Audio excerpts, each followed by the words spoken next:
waxaanu halkan maanta ku soo dhaweynaynaa wafdi baarlamaanka Yurub ka yimi iyo xisbiga UKIP oo qolada u dacwoota had iyo goor u hadasha Somaliland ixtiraafkeeda baarlamaanka Yurub uga hadasha Yurub uga hadasha waftigoodan wuxuu daba socdaa socod sanadkan bilowgiisii gudoomiyaha baarlamaanka iyo gudoomiyaha xisbiga wadani iyo waftiga intan halkan maraysa wafti la socdaa ay ku tageen dalka Ingiriiska markii dambana ay ugu tageen baarlamaanka Yurub oo Brussels ay ugu tageen waftigan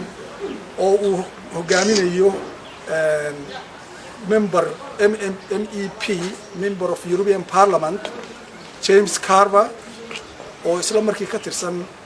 xisbiga UKIP iyo Steve Atkins oo isna xisbiga ka tirsan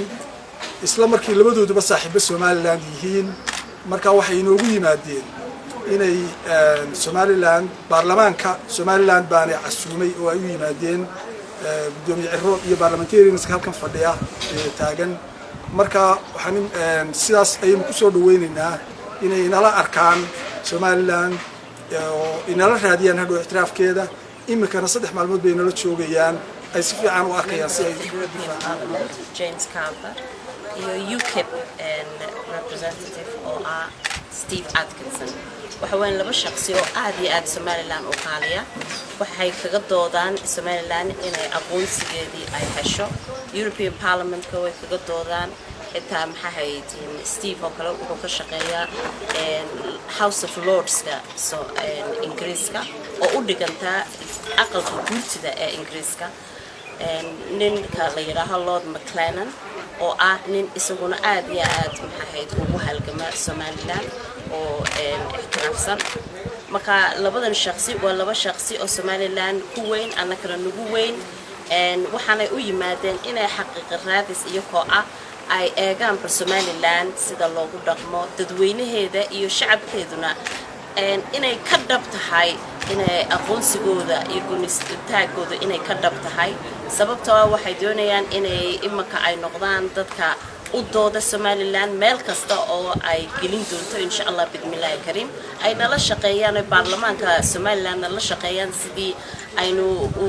aynu kaga daadajin lahayn adduunka inaynu xaq aynu ku leenahay inaynu aqoonsigeena helno inuu shacabka Somaliland rag iyo dumar iyo waayeelba ay u helan yihiin u taagan yihiin kana noqonayn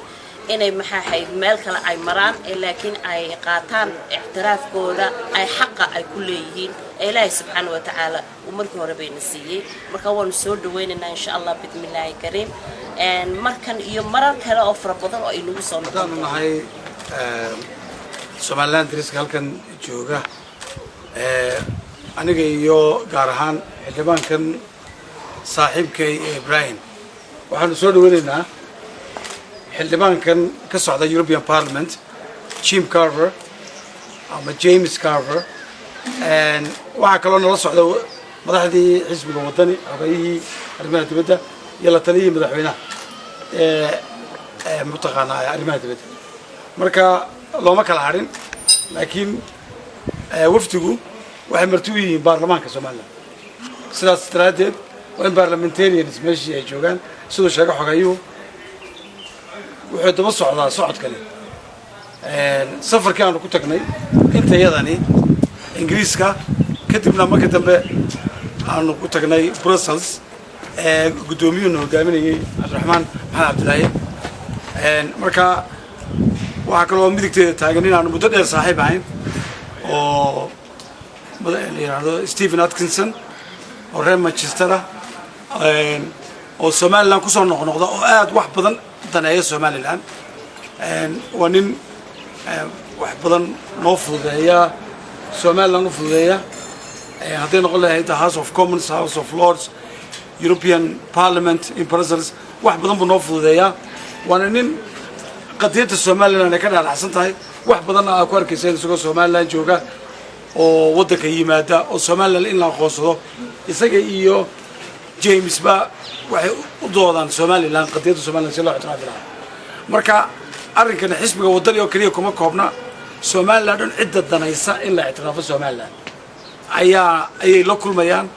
ummaday la kulmayaan waxaana daba socda iyaga imika iyagu waa xaqiiqo raadis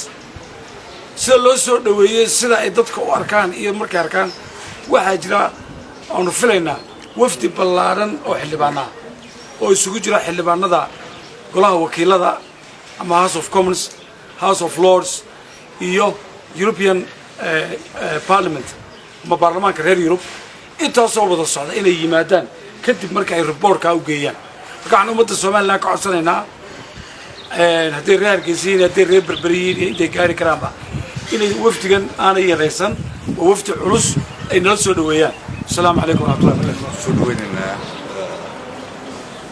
اللبان ستيف اللبان جيمس كارفر يو ستيف أتكن ولبضبا هراء أنو غروب ورناي UK يو بروسس انتبه ولبن إنه رنتي فوكلا ودودا قضية السوماليلاند hadday tahay baarlamaanka Yurub iyo hadday tahay goobaha kale ama madanaha kale ee la isugu yimaado ee arrimahan ay lagu soo hadalqaado maantana waxay u socdaan in Steve James oo markii ugu horeysay uu dalka yimaado Steve marar badan buu yimi waa ka dhirigsan yahay Somaliland Somaliland. Yeah. Almost for Somaliland. Waxa ay u socdaan in indhahooda ay ku arkaan bal Somaliland iyo dawladnimadeeda iyo nabadgelyadeeda iyo ammaankeeda iyo dimuqraadiyadeeda iyo sida sharci ku dhaqankeeda iyo sida dadku wada nool yahay iyo horumarkeeda inay arkaan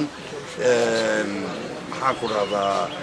oo indhaha ka buuxsadaan inay la kulmaan dad fara badan oo kala duwan